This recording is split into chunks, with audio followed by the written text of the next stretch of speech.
खरीप पडन हंगाम 2023-24 मध्ये 6 लाख धान उत्पादक शेतकऱ्यांना प्रति हेक्टरी 20,000 रुपयाप्रमाणे 1,350 कोटी रुपये प्रोत्साहन रक्कम प्रदान करण्यात आली आहे। शासकीय नवीन दुग्ध व्यवसाय उद्योजकता प्रकल्प सुरू करणार आहे। पशुसंवर्धन, दुग्ध व्यवसाय, पशुचारा आणि पशुखाद्य उत्पादन या क्षेत्रात नव उद्योजक निर्माण करणे, रोजगार आणि स्वयंरोजगाराच्या माध्यमातून शेतकऱ्यांच्या मध्ये आर्थिक उन्नती साधणे, पशूंची उत्पादकता वाढवणे हा या प्रकल्पाचा उद्देश आहे। नोंदणीकृत 2,93,000 गायींचे दूध उत्पादकांना प्रति लिटर 5 रुपये प्रमाणे 223 कोटी 83 लाख रुपये अनुदान वितरित करण्यात आले आहे। राहिलेले अनुदान देखील त्वरित वितरित करण्यात येईल। तसेच गायीचे दूध उत्पादक शेतकऱ्यांना आधार देण्यासाठी 1 जुलै पासून प्रति लिटर 5 रुपयाप्रमाणे अनुदान देण्याची योजना 1 जुलै 2024 पासून पुढे चालू ठेवण्यात येईल असेही मी जाहीर करत आहे। शेळी मेंढी पालन व्यवसायातील संख्यात्मक व गुणात्मक वाढीसाठी पुण्यश्लोक अहिल्यादेवी होळकर महाराष्ट्र मेंढी व शेळी विकास महामंडळाच्या भाग भांडवलात लक्षणीय वाढ करण्यात आली आहे। शेळी मेंढी पालन आणि कुक्कुट पालनाला प्रोत्साहन देण्यासाठी 2 नवीन प्रकल्प राबवण्यात येत आहे। राज्याचा मत्स्य उत्पादनात गेल्या 2 वर्षात मोठ्या प्रमाणामध्ये वाढ झाली आहे। मत्स्य बाजार स्थापना तसेच मासळी विक्री सुविधांच्यासाठी आवश्यक निधी उपलब्ध करून देण्यात येणार आहे। अटल बांबू समृद्धी योजनेतून 10,000 हेक्टर खासगी क्षेत्रावर बांबूंची लागवड करण्यात येणार आहे। त्यासाठी शेतकऱ्यांना बांबू रोपे तसेच इतर आवश्यक बाबींकरता प्रति रोपासाठी 175 रुपयाचे अनुदान देण्यात येणार आहे। राज्यातील पडीक जमिनीवर मोठ्या प्रमाणावर बांबूची लागवड करण्यात येणार आहे। नंदुरबार जिल्ह्यातील 1,20,000 रुपये क्षेत्रावर बांबूची लागवड करून या योजनेची सुरुवात करण्यात येणार आहे। वन्य प्राण्यांच्या हल्ल्यात जीवितहानी झाल्यास त्यावयाच्या नुकसान भरपाईच्या रकमेत 20 लाख रुपयावरून 25 लाख रुपये आणि त्यात कायमचं अपंगत्व आल्यास 5 लाख रुपयावरून 7.5 लाख रुपये, गंभीर जखमी झाल्यास 1.25 लाख रुपयावरून 5 लाख रुपये, किरकोळ जखमी झाल्यास 20,000 रुपयावरून 50,000 रुपये अशा प्रकारची वाढ करण्यात आली आहे। शेती पिकाच्या नुकसान भरपाई करता देय रकमेत कमाल मर्यादेत पहिली 25,000 रुपये होती ती आता आम्ही 50,000 रुपये वाढ करतोय। पशुधन हानीच्या नुकसान भरपाईतही भरीव अशा प्रकारची वाढ करीत आहोत। विविध कारणांमुळे अपूर्ण राहिलेले सिंचन प्रकल्प पूर्ण करण्यासाठी गेल्या 2 वर्षापासून विशेष मोहीम राबवण्यात येत आहे। आतापर्यंत 108 प्रकल्पांना सुप्रमा देण्यात आलेली आहे। जयंत पाटील साहेब 108 प्रकल्पांना आपल्या वेळेस काय पुढे जायचंच नाही। ते येत्या 2 वर्षात 61 प्रकल्प पूर्ण होणे अपेक्षित आहे। या प्रकल्पातून सुमारे 3,65,000 हेक्टर सिंचन क्षमता निर्माण होणार आहे। राज्यातील कार्यान्वित प्रकल्पाच्या अपेक्षित आणि प्रत्यक्ष सिंचन क्षमतेतील तफावत दूर करण्यासाठी महाराष्ट्र सिंचन सुधारणा कार्यक्रम हाती घेण्यात येत आहे। या कार्यक्रमातून 155 प्रकल्पांच्या कालवे वितरण प्रणालीची सुधारणा करण्यात येणार आहे। येत्या 3 वर्षात त्यामुळे सुमारे 4,28,000 हेक्टर वाढीव क्षेत्राला प्रत्यक्ष सिंचनाचा लाभ होणार आहे। अध्यक्ष महोदय, विविध अपूर्ण सिंचन प्रकल्प पूर्ण करणे तसंच प्रकल्पाच्या वितरण प्रणालीतील सुधारणांच्यासाठी नाबार्डकडून 15,000 कोटी रुपयाचं दीर्घ मुदतीचं अर्थसहाय्य मंजूर झालेलं आहे। ते आपण केव्हाही उचलू शकतो आणि हे प्रकल्प मार्गी लावू शकतो। उपसा सिंचन योजनांना वापरल्या जाणाऱ्या विजेचा खर्च कमी करणं तसंच शाश्वत वीज पुरवठ्यासाठी म्हैसाळ जिल्हा सांगली तसेच येथे पथदर्शी सौर ऊर्जा प्रकल्प राबवण्यात येणार आहे। या प्रकल्पाची अंदाजित किंमत 1,594 कोटी रुपये असून त्याचा लाभ सांगली आणि सोलापूर जिल्ह्यातील सुमारे 75,000 शेतकरी कुटुंबांना होणार आहे। स्वच्छ व हरित ऊर्जेचे ध्येय साध्य करण्यासाठी सर्व शासकीय उपसा जलसिंचन योजना सौर ऊर्जीकरण करण्यात येणार आहे।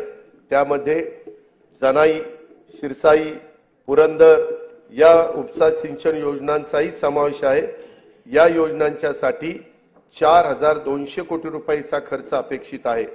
विदर्भातील नागपूर, वर्धा, अमरावती, यवतमाळ, अकोला, बुलढाणा या जिल्ह्यातील 3,71,277 हेक्टर क्षेत्रात सिंचनाचा लाभ देण्यासाठी वैनगंगा नळगंगा नदी जोड प्रकल्पाद्वारे गोसी खुर्द प्रकल्पातून 62.57 टीएमसी पाणी वळवण्याचे नियोजन आहे। कोल्हापूर आणि सांगली जिल्ह्यातील पुरामुळे होणारी जीवित वैविध्यहानी टाळावी आणि अतिरिक्त पाणी दुष्काळग्रस्त भागात वळवता यावे यासाठी जागतिक बँकेच्या सहाय्याने 3,200 कोटी रुपये किमतीचा महाराष्ट्राचा प्रतिसादक्षम विकास कार्यक्रम राबवण्यात येणार आहे। जलयुक्त शिवार अभियान 2 अंतर्गत मार्च 2024 अखेर 49,651 कामे पूर्ण झाली असून यावर्षी 650 कोटी रुपयांचा निधीची तरतूद करण्यात आली आहे। गाळ मुक्त धरण, गाळ युक्त शिवार योजनेअंतर्गत राज्यातील एकूण 338 जलाशयातून गाळ काढण्याचे काम सुरू आहे। लोकसहभागाच्या आतापर्यंत 83,39,39,818 घनमीटर गाळ काढण्यात आला आहे। शेतकऱ्यांना दिवसा अखंडित वीज पुरवठा करण्यासाठी कृषी वाहिन्यांचे विलगीकरण आणि सौर ऊर्जाकरण करण्याचा 15,000 कोटी रुपयाचा प्रकल्प हाती घेण्यात आला आहे। शेतकऱ्यांना मोफत वीज उपलब्ध व्हावी, मोफत यासाठी मागेल त्याला सौर ऊर्जा पंप या योजनेच्या करता 8,50,000 शेतकऱ्यांना सौर ऊर्जा पंप उपलब्ध करून देण्याचे मी जाहीर करीत आहे। अध्यक्ष महोदय, तूफानों में संभलना जानते हैं, अंधेरों को बदलना जानते हैं। चिरागों का कोई मजहब नहीं है, ये हर महफिल में जलना जानते हैं। माननीय पंतप्रधान नरेंद्र मोदी यांच्या नेतृत्वाखाली सरकारच्या दूरदर्शी धोरणामुळे 2047 पर्यंत भारत विकसित देश म्हणून उदयाला येईल। भारत ही जगातील तिसरी मोठी अर्थव्यवस्था होण्याच्या वाटेवर आहे। अर्थव्यवस्थेच्या या वाढीमध्ये तरुण उद्योजकांचा वाटा मोठा असणार आहे। युवा वर्गाला अधिक सक्षम, कुशल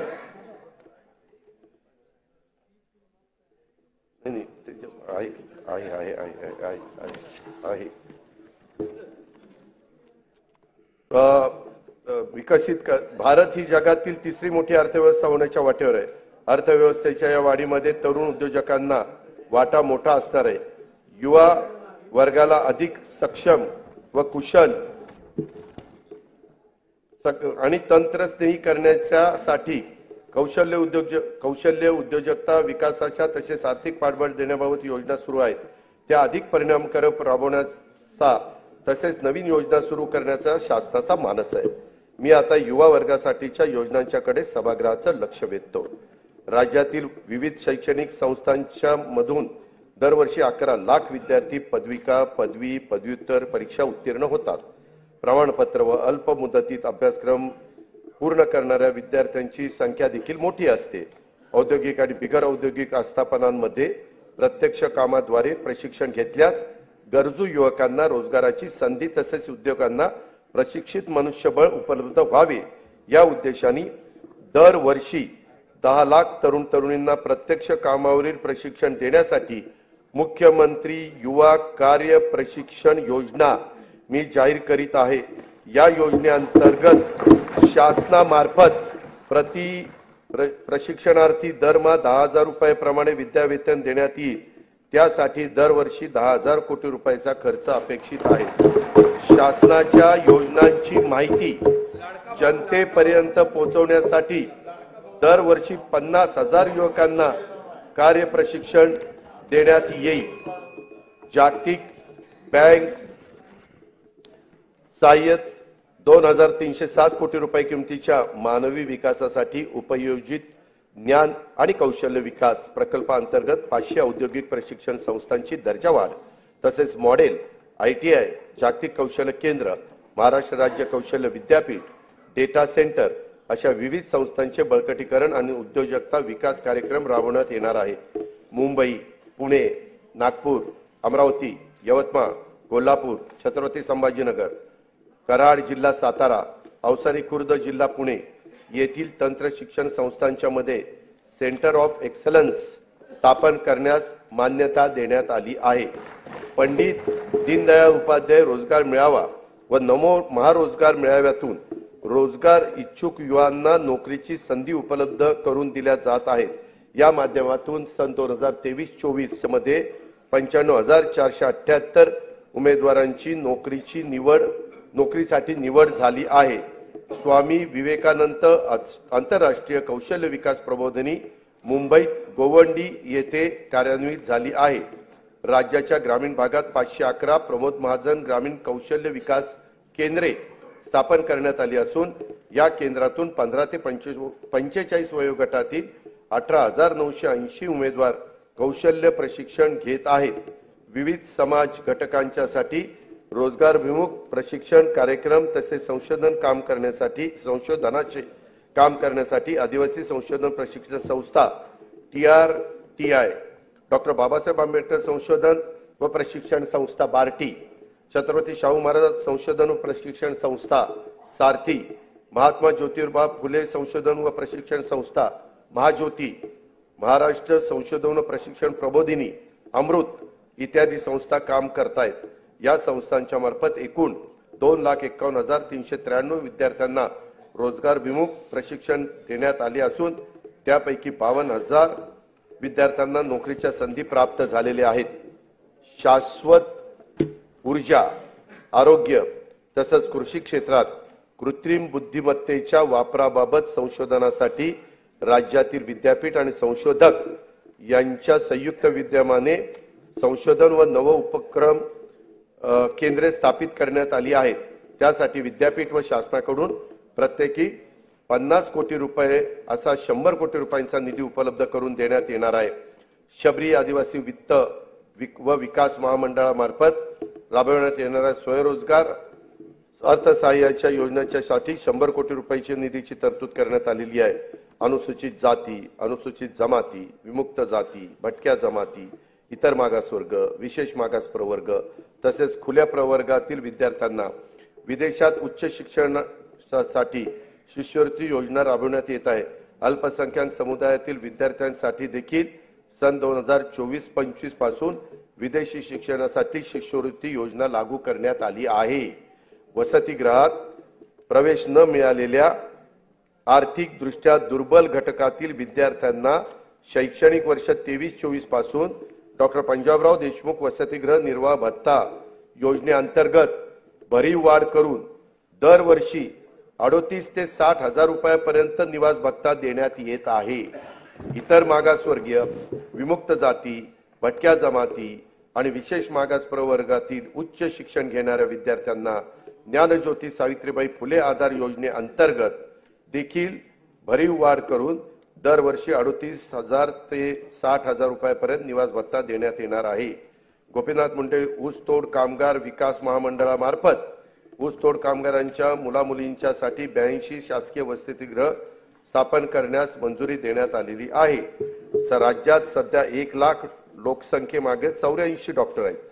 सन 2035 पर्यंत आपल्याला 1 लाख लोकसंख्येमागे 100हून अधिक डॉक्टर करण्याचे साठी वैद्यकीय महाविद्यालयाची प्रवेश क्षमता वाढवणं आवश्यक आहे। त्यासाठी राज्यात विविध ठिकाणी 100 विद्यार्थी प्रवेश क्षमतेची नवीन शासकीय वैद्यकीय महाविद्यालय आणि 430 खाटांचे संलग्न रुग्णालय स्थापन करण्यास मान्यता देण्यात आलेली आहे। त्यात जालना, हिंगोली, धाराशिव, परभणी, नाशिक, जळगाव, अमरावती, बुलढाणा, वाशिम, वर्धा, भंडारा, गडचिरोली, सातारा, अलिबाग, सिंधुदुर्ग, रत्नागिरी, पालघर आणि अंबरनाथ जिल्हा ठाणे या शहरांचा समावेश करण्यात आलेला आहे। मौजे, सावर तालुका म्हसळा, जिल्हा रायगड येथे 100 विद्यार्थी प्रवेश क्षमतेचे नवीन शासकीय युनानी महाविद्यालय स्थापन करण्यास मान्यता देण्यात आली आहे। बुलढाणा जिल्ह्यात नवीन शासकीय आयुर्वेदिक महाविद्यालय स्थापन करण्यात येणार आहे। शासकीय वैद्यकीय महाविद्यालयातील कनिष्ठ व वरिष्ठ निवासी डॉक्टर यांच्या विद्यावेतनात तसेच मानसेवी अध्यापकांच्या मानधनात देखील भरीव वाढ करण्यात आली आहे। ट्रस्ट सेक्टरमधील उद्योगांना देण्यात येणाऱ्या विशेष प्रोत्साहनामुळे नजीकच्या काळात राज्यात अंदाजे 1 लाख कोटी रुपयाची गुंतवणूक होणार असून त्यातून 50,000 रोजगार निर्माण होणार आहे। हरित हायड्रोजन उत्पादनासाठी विकासकांबरोबर झालेल्या सामंजस्य करारानुसार 2,11,400 कोटी रुपयांची गुंतवणूक होणार असून त्याद्वारे 55,900 रोजगार निर्माण होणार आहेत। महापे नवी मुंबई येथे 25 एकर जागेत India gems and jewellery park नियोजित आहे।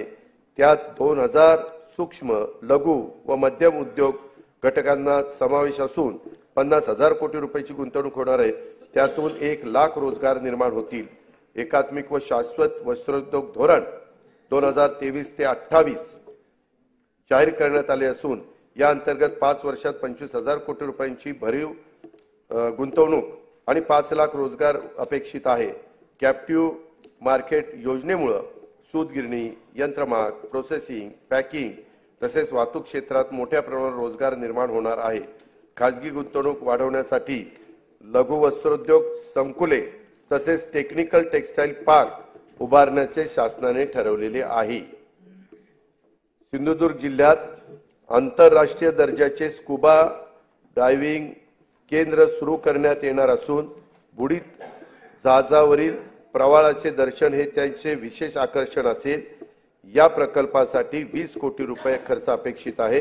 त्यातून 800 ते 1000 स्थानिकांना रोजगार उपलब्ध होईल। अध्यक्ष महोदय, हयात लेके चलो, कायनात लेके चलो, चलो तो सारे जमाने को साथ लेकर चलो। दारिद्र्य निर्मूलन आणि जनतेचे राहणीमान उंचावण्यासाठी शासन अरे कधीतरी समाधान माना आहे, पुढे आहे। जनतेचे राहणीमान उंचावण्यासाठी शासन कटिबद्ध असून विविध योजनांच्या माध्यमातून अविरतपणे सामाजिक विकासाचे प्रयत्न सुरू आहेत। अनुसूचित जाती उपाय योजनेखाली शाळा, आश्रमशाळा, विद्यार्थ्यांकरता वसतिगृह, शिष्यवृत्ती, आरोग्य सेवा, रोजगार इत्यादी करता विविध योजना राबवण्यात येतात। आदिवासी विकास उपाय योजनेअंतर्गत बालकांच्या पोषणामध्ये वाढ करण्यासाठी भारतरत्न डॉक्टर APJ अब्दुल कलाम अमृत आहार योजना, शासकीय आश्रमशाळांमध्ये विज्ञान केंद्राची उभारणी करण्यासाठी नमो आदिवासी स्मार्ट शाळा अभियान, वसतिगृहात प्रवेश न मिळालेल्या विद्यार्थ्यांना उच्च शिक्षणासाठी पंडित दीनदयाळ उपाध्याय स्वयं योजना, वस्त्यांना पायाभूत सुविधा उपलब्ध करून देण्यासाठी ठक्कर बाप्पा आदिवासी विकास योजना आदी योजनांच्या माध्यमातून पुरेसा निधी उपलब्ध करून देण्यात येत आहे। इतर मागासवर्ग, विमुक्त जाती, भटक्या जमाती, विशेष मागास प्रवर्गातील घटकांना उन्नती करता विविध योजना राबवण्यात येतात। या प्रवर्गातील विद्यार्थ्यांच्या करता आश्रमशाळा, ऊसतोड कामगारांच्या मुलांच्यासाठी आश्रमशाळा, विद्यानिकेतन, धनगर समाजासाठीच्या विविध योजना, क्रांती ज्योती सावित्रीबाई फुले शिष्यवृत्ती योजना, डॉक्टर पंजाबराव देशमुख वसतिगृह योजना, तांडा वस्ती मुक्त वसाहत योजना इत्यादी योजनांच्या माध्यमातून पुरेसा निधी उपलब्ध करून देण्यात येत आहे।